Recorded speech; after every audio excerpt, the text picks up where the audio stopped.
Baik, yang pertama Permendiknas nomor 16 tahun 2007 disebutkan ada 4 standar kompetensi guru profesional.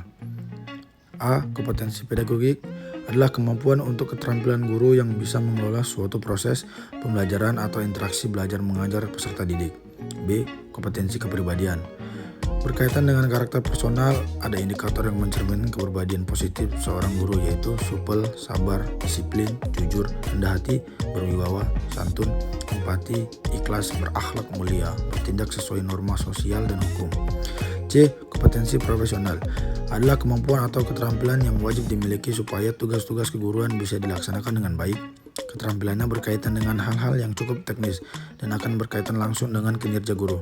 D. Kompetensi sosial berkaitan dengan keterampilan komunikasi, bersikap, dan berinteraksi secara umum, baik itu dengan peserta didik, sesama guru, tanpa kependidikan, orang tua siswa, hingga masyarakat secara luas.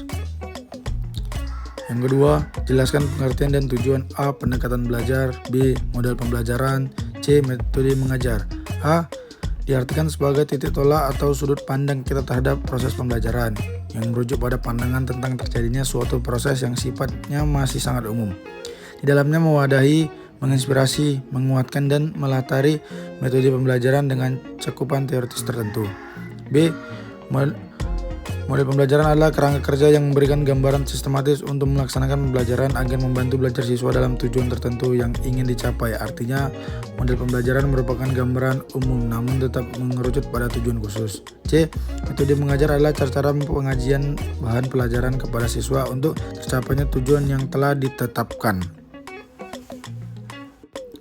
3. Jelaskan perbedaan antara pendekatan belajar, model pembelajaran, metode mengajar.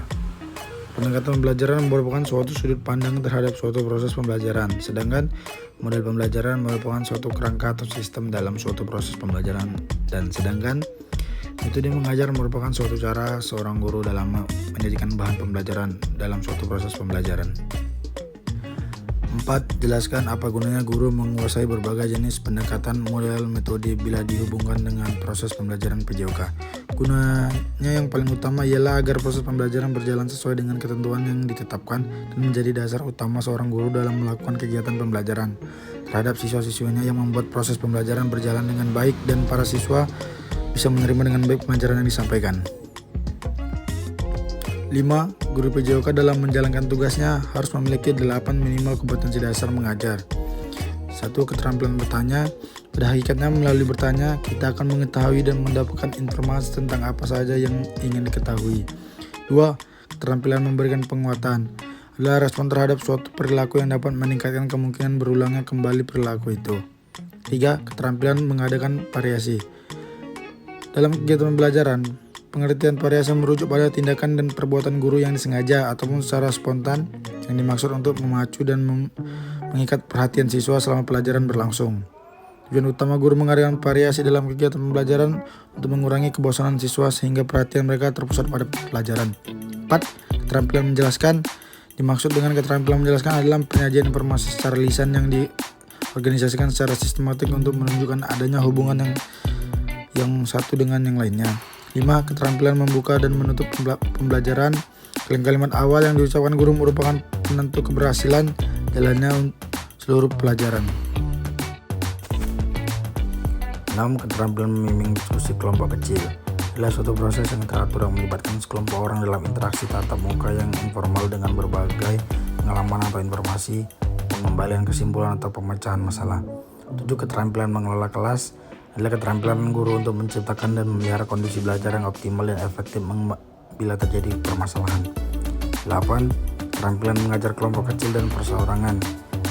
Ini ialah berjumlah terbatas, yaitu berkisar antara 3-8 orang untuk kelompok kecil dan seorang untuk perseorangan. Pengajaran kelompok kecil dan perseorangan mungkin guru memberikan perhatian yang cukup terhadap siswanya. Ada 6 pertimbangan yang harus dipenuhi guru dalam memelihara pendekatan model metode yang akan digunakan dalam pembelajaran PJOK. 1. Pertimbangan yang berhubungan dengan tujuan yang ingin dicapai. Setiap orang mengerjakan sesuatu haruslah mengetahui dengan jelas tentang tujuan yang hendak dicapainya. Demikian juga setiap pendidikan atau guru. 2. Pertimbangan yang berhubungan dengan bahan atau materi pembelajaran. Merupakan usaha untuk mengembangkan seluruh pribadi peserta didik. Mengajar bukan hanya mengembangkan kemampuan kognitif saja, tetapi mengembangkan seluruh aspek efektif dan psikomotor. Oleh karena itu, strategi pembelajaran harus dapat mengembangkan seluruh aspek. 3. Pertimbangan dari sudut siswa. Metode yang kita gunakan di dalam kelas idealnya perlu mempertimbangkan jumlah siswa yang hadir, agar proses pembelajaran mengajar efektif. Ukuran kelas juga menentukan keberhasilan, terutama pengelolaan kelas dan penyampaian materi. Peserta didik merupakan faktor yang tak kalah penting harus dipertimbangkan oleh guru dalam memilih metode pengajar. 4. Alokasi waktu pembelajaran. Alokasi waktu yang tercantum dalam kurikulum perlu dipertimbangkan oleh guru. Jika waktu tersedia terbatas, maka guru akan memilih metode sederhana seperti ceramah, tanya jawab, dan diskusi. 5. Ketersediaan saran belajar. Alat, sarana, dan media yang tersedia di sekolah sangat mempengaruhi penggunaan metode pembelajaran. Metode eksperimen atau demonstrasi tidak mungkin digunakan jika penunjang metode tersebut tidak tersedia. 6. Pertimbangan lainnya yang bersifat non-teknis. Apakah untuk mencapai tujuan cukup dengan satu model saja? Atau model pembelajaran yang kita tetapkan dianggap satu-satunya model yang dapat digunakan? C. Apakah model pembelajaran itu memiliki nilai? Baik, lanjut soal ke nomor 7.